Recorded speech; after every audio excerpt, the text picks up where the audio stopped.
ये आकाशवाणी रायपुर है। छत्तीसगढ़ी समाचार बुलेटिन के संग रामेश्वरी बघेल के जय जोहार। अब सुनाओ आज के प्रमुख समाचार।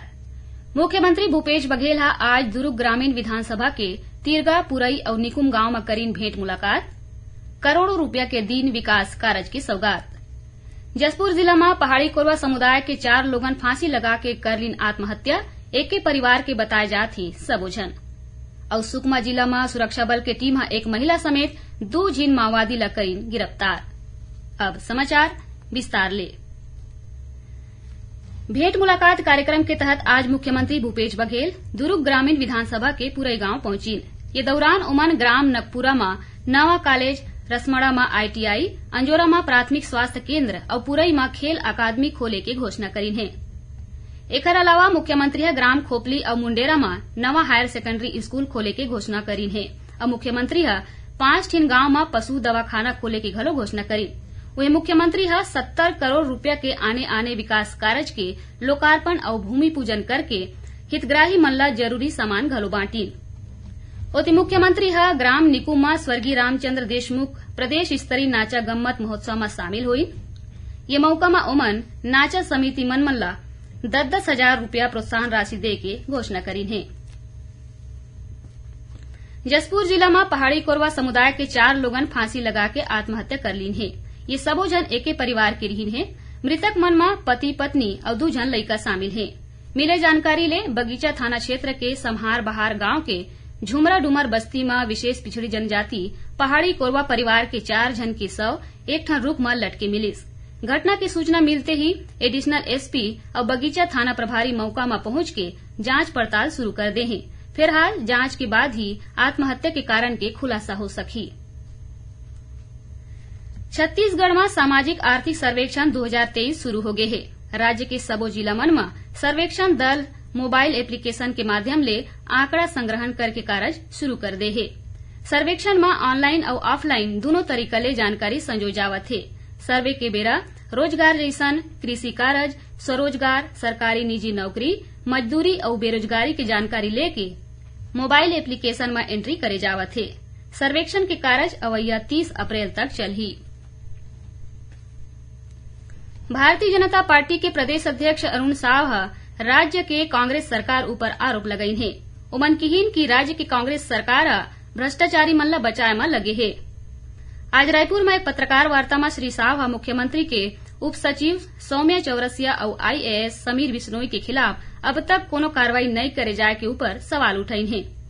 उमन किहीन की ऐसन का मजबूरी है जेकर सेती आरोपी मन ऊपर कार्रवाई नहीं करे जावत है। श्री साव मुख्यमंत्री ले ED, IT और CBI की कार्रवाई ले जेल में बंद आरोपी मन के खिलाफ राज्य सरकार डहर ले का कार्रवाई करे जावत है एकर घलो जानकारी मांगे है। कांग्रेस के प्रदेश प्रभारी कुमारी सैलजा आज रायपुर में आयोग निगम मंडल में नियुक्त कांग्रेस नेता मन के बैठक लीन। बैठक में उमन किहीन की पार्टी देश भर में भारत सत्याग्रह चलावत है, जिमा पार्टी के सबो पदाधिकारी और कार्यकर्ता मन ला भाग लेना है। उमन किहीन की पार्टी के रीति रिवाज ला आम जनता तक पहुंचाना कार्यकर्ता मन के दायित्व है। बैठक में प्रदेश कांग्रेस अध्यक्ष मोहन मरकाम घलो मौजूद रहीन।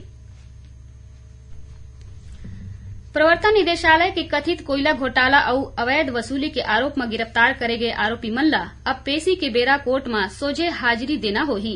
रायपुर के विशेष अदालत वीडियो कॉन्फ्रेंसिंग के जरिया ले केंद्रीय जेल ले पेशी में हाजिर होए के व्यवस्था ला खत्म कर दे है। प्रवर्तन निदेशालय के विशेष लोक अभियोजक डॉक्टर सौरभ पांडेय बताइन कि विशेष अदालत स्पष्ट करे है कि अवैया पेशी में प्रकरण के सबो आरोपी मन ला सोझे हाजिरी देबल पर ही। उन्हें प्रवर्तन निदेशालय की टीम ये मामला में रायपुर जेल में बंद आरोपी मन ले अवैया 10 ले 13 अप्रैल तक पूछताछ करही। कोल फील्ड कंपनी ACCL के CMD डॉक्टर प्रेम सागर मिश्रा बिलासपुर में कोयला खदान पर डिजिटल वार रूम के शुभारंभ करीन। ये वार रूम के स्थापना प्रोजेक्ट DG कोल के निगरानी और सहायता बर करे गए है। DG कोल परियोजना के उन्नत डिजिटल समाधान के उपयोग करके कोल इंडिया और ओकर ले जुड़े कंपनी मन के खनन कार्य ला भविष्य बर तैयार करे में मदद मिलही। छत्तीसगढ़ी समाचार बुलेटिन आप मन आकाशवाणी रायपुर ले सुनत हव। छत्तीसगढ़ के खबर ले है आपकी वास्ता और खबर के विश्वसनीयता ले है हमार वास्ता। आकाशवाणी समाचार रायपुर के प्रादेशिक समाचार बुलेटिन के संगे संग हमार समसामयिक कार्यक्रम आप रेडियो के संग अपन मोबाइल में घलो सुन सकत हव। आकाशवाणी समाचार फेसबुक, ट्विटर और यूट्यूब में घलो हावय। हमार फेसबुक पेज हरे Chhattisgarh news on AIR, Twitter handle CGAIR news और हमार यूट्यूब चैनल हरे छत्तीसगढ़ AIR न्यूज। तो अब रेडियो के संगे संग आपके मोबाइल के माध्यम ले हम आप तक पहुंचत हन। छत्तीसगढ़ के हर खबर पर सुनत रहो आकाशवाणी समाचार।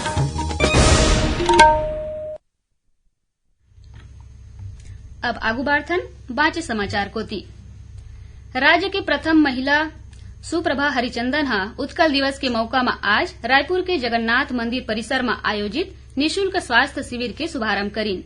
ये मौका में श्रीमती सुप्रभा हरिचंदन हा शिविर में सेवा देवैया डॉक्टर मन ला प्रमाण पत्र और स्मृति चिन्ह देके सम्मानित करीन।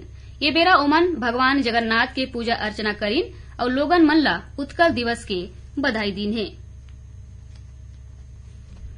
प्रदेश में रूख राई ला आगी ले बचाए खातिर प्रधान मुख्य वन संरक्षक कार्यालय डहर ले टोल फ्री नंबर जारी करे गए है, जेकर नंबर 1800233700 है। ये नंबर में कोनो घलो मनखे आगी ले जुड़े घटना के जानकारी दे सकत है।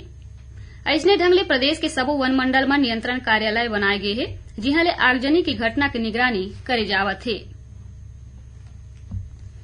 अविभाजित मध्यप्रदेश के पूर्व मंत्री स्वर्गीय बिसाहू दास महंत के जन्म शताब्दी के मौका में जांजगीर में कार्यक्रम के आयोजन करेगी, जिहां विधानसभा अध्यक्ष डॉक्टर चरणदास महंत, मंत्री जय सिंह अग्रवाल समेत करकोन नेता शामिल हुई और स्वर्गीय बिसाहू दास महंत के प्रतिमा ऊपर माल्यार्पण कर नमन करीन।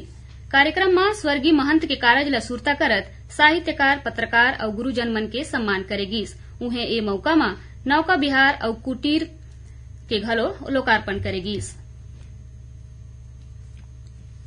सुकमा जिला में सुरक्षा बल के टीम हा एक महिला समेत 2 झिन माओवादी मन ला गिरफ्तार करे है। एकर ऊपर कतकोन आपराधिक मामला में शामिल रहे के आरोप है। एसपी किरण चौहान हा बताइन कि कोबरा बटालियन के टीम हा तलाशी अभियान में निकले रहीस। यही बेरा किस्टाराम इलाका ले दोनों माओवादी ला गिरफ्तार करेगीस। ये माओवादी मन थोड़के दिन पहली यात्री गाड़ी में आगी लगा के लूटपाट घलो करे रहीन। दुर्ग जिला में रोजगार के नाव में महिला मन ले ठगैया मुख्य आरोपी और ओकर संगवारी ला बिहार के पटना ले गिरफ्तार करेगी। दोनों जिन आरोपी मन रोजगार दे के नाव में 5000 ले ज्यादा महिला मन ले 2 करोड़ रुपया के ठगी करे रहीन। पुलिस हा दोनों आरोपी ला गिरफ्तार करके दुर्ग लाना थे। ओती जांजगीर चांपा जिला के अकलतरा पुलिस हा घलो नौकरी देवाए के नाव में ठगैया एक जिन आरोपी ला गिरफ्तार करे है। हज कमेटी ऑफ इंडिया हा एसो हज यात्रा बर चयनित छत्तीसगढ़ के आवेदक मन ले यात्रा के पहली किस्त के राशि 21,800 रुपया 7 अप्रैल तक जमा करे के निर्देश दी से। वे पहली किस्त की राशि जमा करके रसीद, मेडिकल प्रमाण पत्र और फोटो के संग फार्म ला अवैया 10 अप्रैल तक हज कमेटी रायपुर में जमा करे बर कहे है। फार्म के प्रारूप हज कमेटी की वेबसाइट में उपलब्ध है। अब थोरकुन समाचार सारमा। जिला रोजगार और स्वरोजगार मार्गदर्शन केंद्र रायपुर डहर ले प्रदेश के शिक्षित बेरोजगार युवा मन बर काली 3 अप्रैल के रोजगार कार्यालय परिसर में प्लेसमेंट कैंप के आयोजन करे जाही। और धमतरी पुलिस नगरी सिहावा रद्दा में गांजा के संग 3 लोगन ला गिरफ्तार करे है। आरोपी मन ले करीब 6 लाख रुपया के गांजा जब्त करेगी। आखिर में प्रमुख समाचार एक घाव फेर। मुख्यमंत्री भूपेश बघेल हा आज दुर्ग ग्रामीण विधानसभा के तिरगा पुरई और निकुम गांव में करीन भेंट मुलाकात। करोड़ों रुपया के दीन विकास कार्य के सौगात। जसपुर जिला में पहाड़ी कोरवा समुदाय के 4 लोगन फांसी लगा के करीन आत्महत्या। एक के परिवार के बताए जावत हैं सबोझन। और सुकमा जिला में सुरक्षा बल की टीम हा एक महिला समेत 2 झिन माओवादी ला करीस गिरफ्तार। एक संग छत्तीसगढ़ी समाचार बुलेटिन इहे सिरावत है। जय जोहार।